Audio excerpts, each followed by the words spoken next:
नमामि गोदावरी प्रकल्पाची व्यापकता वाढवली जाणार आहे।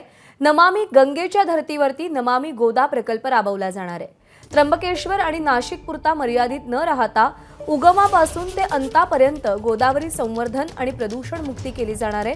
ब्रह्मगिरी पर्वताच्या गोदावरी उगमस्थानापासून ते आंध्र प्रदेशातील राजमहेंद्रीपर्यंत हा प्रकल्प राबवला जाईल।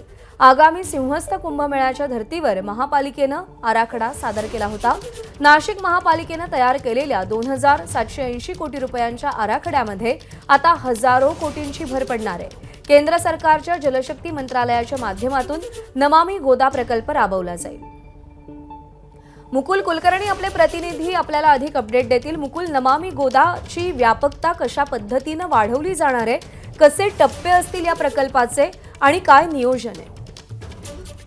प्रज्ञा, नाशिक महानगरपालिकेमध्ये भाजपची सत्ता होती तेव्हापासूनच नमामि गंगेच्या धर्तीवर नमामि गोदा हा प्रकल्प राबवण्याच्या हालचाली सुरू झालेल्या होत्या। एक दोन वेळा त्या संदर्भातल्या आराखडे देखील तयार करण्यात आलेले होते।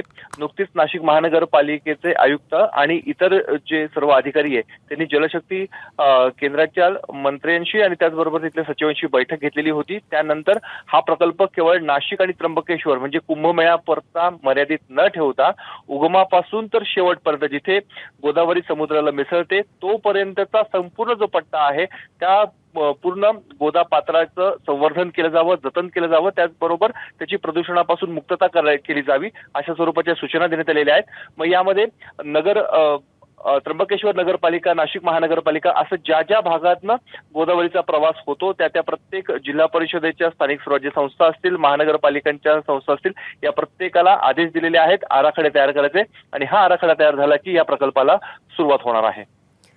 मुकुल, धन्यवाद दिलेल्या माहितीसाठी। एबीपी माझा, उघडा डोळे बघा नीट।